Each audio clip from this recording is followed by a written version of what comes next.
Okay, race number one. Race number one.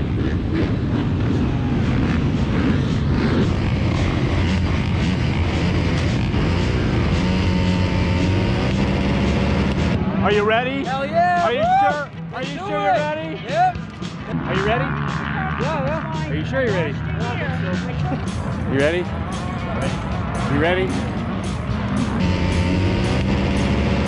You ready? Oh, Are yeah. you ready? Oh yeah. Oh yeah. You ready? Man, back out here again. Beautiful day.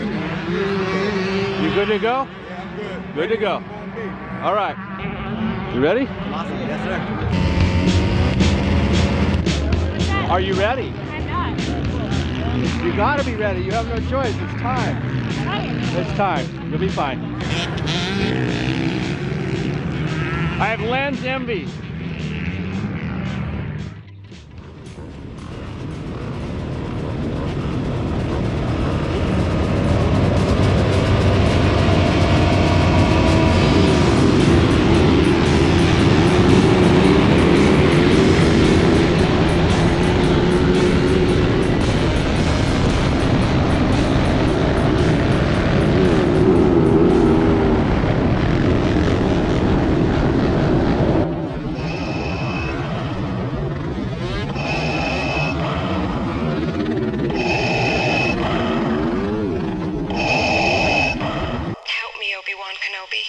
Remember, the Force will be with you, always. We're doomed! We're doomed! Now, those of you with a keen eye may have already noticed something wrong here. The fact that my front fender is now blue instead of red may have you thinking I've crossed over to the dark side, the dreaded Yamaha crew, Team Blue. The answer is yes and no. So let's back this thing up for a minute to see what got us here in the first place. Now, you may be wondering, who is this weirdo talking and why doesn't he just show us the race? Well, hang on for just a minute and I'll get those of you who may have just stumbled upon this channel for the first time up to speed with a quick review of what got us here.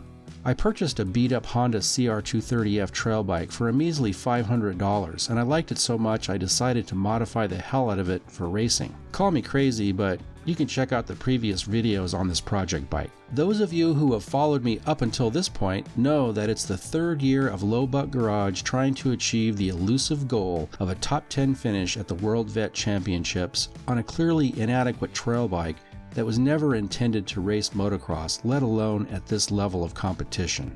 Of course, this bike has been highly modified, a 230F on steroids if you will, and that's what a lot of my videos are about, modifying this bike for MX.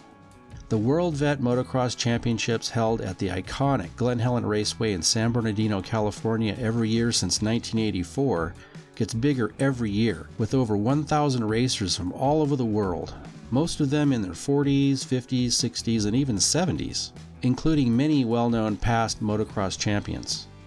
Right. Well, here it is. We're at Glen Helen. It's a little windy today, not terrible, and it's a beautiful, perfect day. We got the colors flying. Hey, and for all you guys that just came up to me and said, hey, hello, how are you doing? Thanks. That really meant a lot to me. A couple guys came up and said, the only reason I came here is because of you. And thank you, I appreciate that. So I just appreciate you watching, I really do. I can't begin to tell you how much I appreciate the comments that I get from you guys, so thank you. Just thank you for viewing, and enjoy.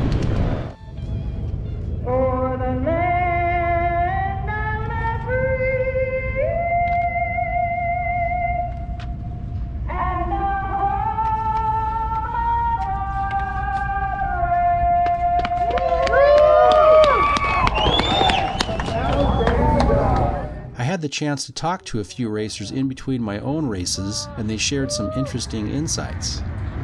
Well, John, today it looks like I got a tentative top 6 finish. If you can be your magic up there and help us figure out who's got 7. I did the brakes, but with them, I would have. Well, was it as fun as last year? Yeah, the track's a lot better, even though it's rough. It was a lot better, I think. 125 was a little better too, so that's good. Still fun? Still fun. It's rough, but it's fun. I don't know, I'm not sure there's be Other places I'd rather be, so. It's good. Nice. He's going to end up with some positive cash. Well, California's always been the mecca for motocross, and this is the third time we've been here, and it's just an iconic place to come if you race. And I've done this event because this is my third time, and I just can't believe the amount of people that travel and just enjoy the experience of being here. And it's a challenging track as well. So. Hey, you guys are back here every year pretty much, right? This is like year. This is my fifth year. Yeah. All right. So Chad Williams, Team USA this year. Team USA. Team USA. All right, man. Hey, Tom, I'll see you out there next year. Good luck. Love riding dirt bikes, you know, come out, racing, hanging out with the fellas, good times. All right. If it keeps hurting you, but you keep coming back. I don't know, I just love it. Always have. Always loved it. Yeah? I can't stop. Yeah? Yeah. How about you? Passion. It's in the blood. Once you start racing, I don't know how to stop. So, Deborah, what brings you out here every year? You. Honest answer. Is there lots of cute guys here? I plead the fifth.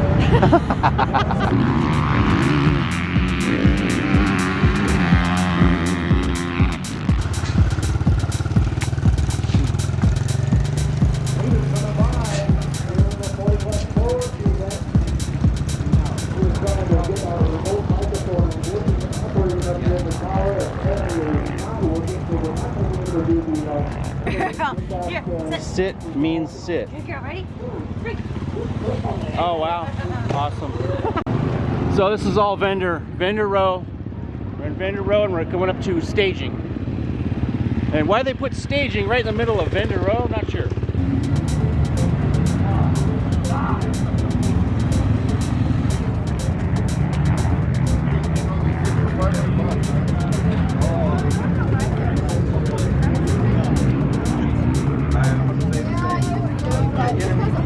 Hey, I like the jersey. Oh, I love that jersey. National Giant's coming around. Wow. Oh, you can buy it. Where are you from? Sweden. All the way from Sweden. Wow. Yeah. Nice. That's. Hey, what brings you here? Dirt bikes. Glen Helen. How long have you been doing it? 10 years or so. Oh, not here.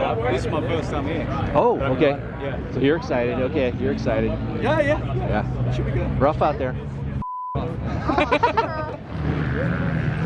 Hey, Team Germany. Hi. Are you on Team Germany? Team Germany too, yes. Oh, okay. What brings you here? It's a dream of a lifetime. Yeah. we are racing all over Europe, but once in a lifetime we want to race in the U.S.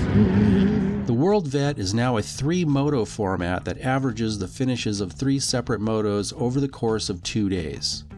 The last 2 years for me were some solid mid-pack finishes, culminating last year with a heartbreaking 11th place finish on the 230, crashing 1 turn before the finish line. So I decided to come back again this year on the 230 for one last attempt at a top 10 finish. I knew it was possible now.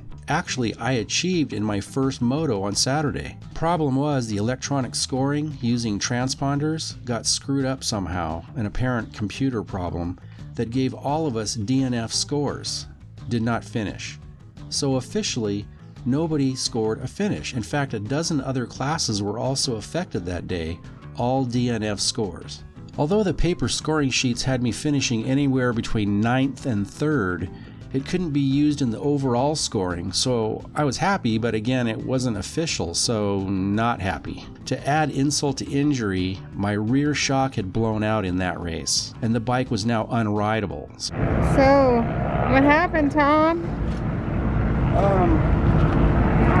This is when the shock is no longer shocking. Notice the bounce on rebound. This is not ideal. So the shock is completely blown. I think I'm done for the day. So what's the good news? 9th. Top, got in the top 10. Mission accomplished. But I would like to race tomorrow. I know. I'd still like to race tomorrow. It would be nice. So we're going to take this shock. We're going to take the shock off and take the shock so I had to go try and find somebody in the pits who might be able to fix it. Okay, so now I'm racing down. Got the blown shock in hand here. And we're gonna talk to the guy at Race Shock Therapy and see if we can help me out here. Chances are slim, but you never know. Sometimes you can do a miracle. It could just be a blown bladder, which is not bad news. It could be just lost its nitrogen. So we'll see. We brought the shock back, but he's watching the races like I should be doing. So he's watching the races.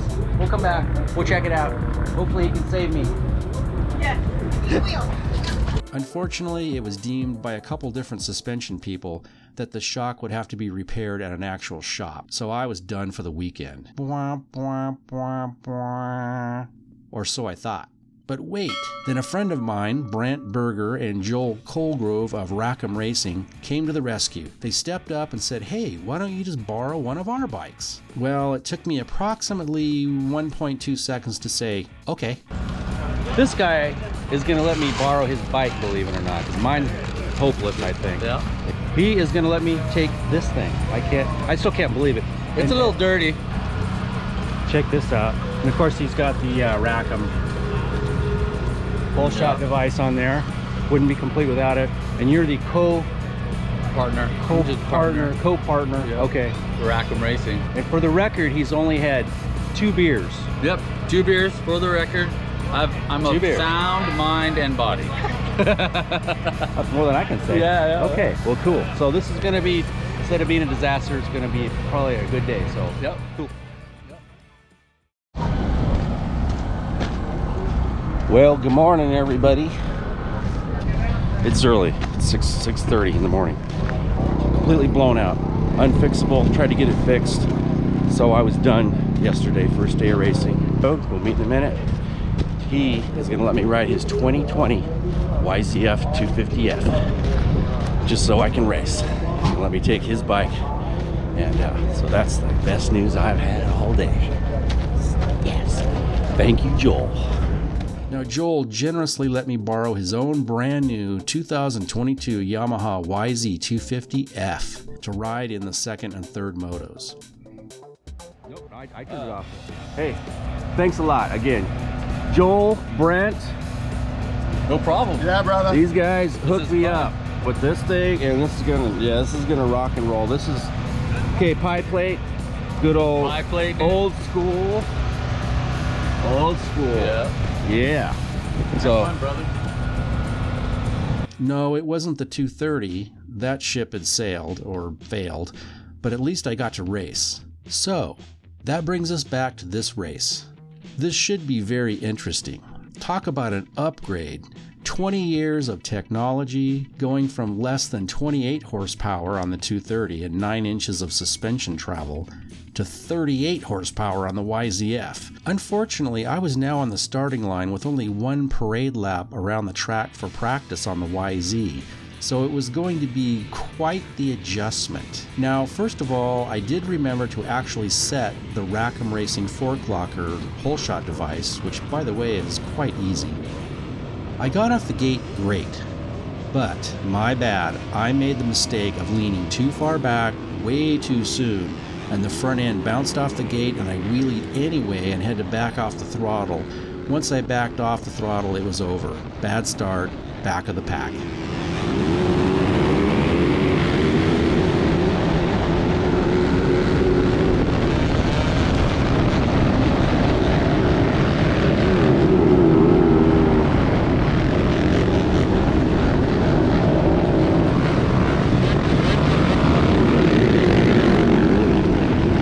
Every racer's nightmare, somebody falling in front of you, multiple people falling in front of you, nowhere to go, can't stop. 90% of the time when you run over somebody else's bike, you're going to go over the handlebars almost every time. At this point, I really felt that somebody was watching over me and I was able to thread my way through this mess.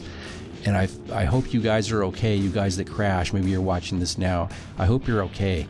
The thought of 60-year-old bones hitting the ground. If he was one of you guys that crashed, let me know how you did. We don't like seeing this.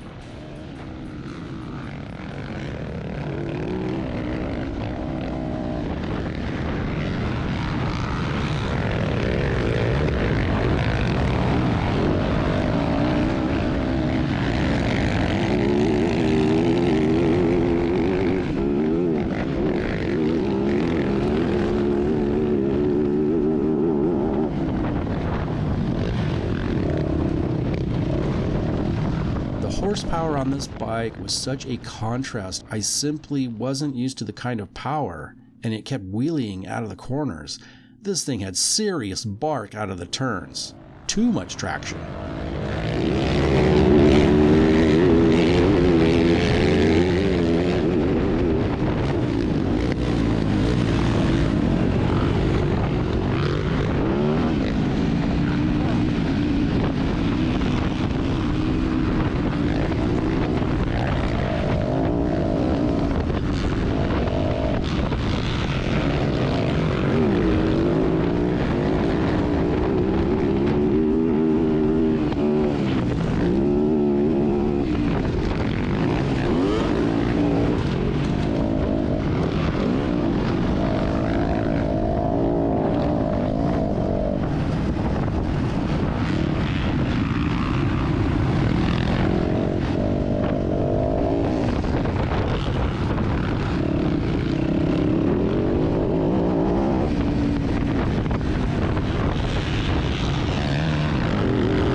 So I wound up finishing 16th out of 36. Not bad, I guess. So you may be wondering now how I did in the third and final moto. Well, you'll just have to watch the next video and see. You know. What was that again, Steve? Well, it's what keeps us coming back for more. You know, the adrenaline of the sport.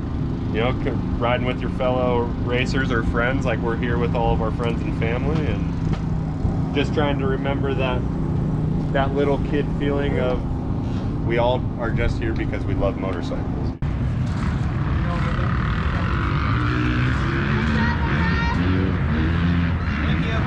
We're very happy to be okay. There's a big get off. We're going to try to get the handlebars back on and make it back out for the 30B race. Yeah, hope you. I mean, as long as you're okay. Yeah, I'm glad you're okay. We'll live to ride another day. It's part of the sport. We didn't sign up for an art class. We signed up for fucking motocross. I love that. As always, thanks for watching. I really appreciate your questions and comments. And of course, do subscribe.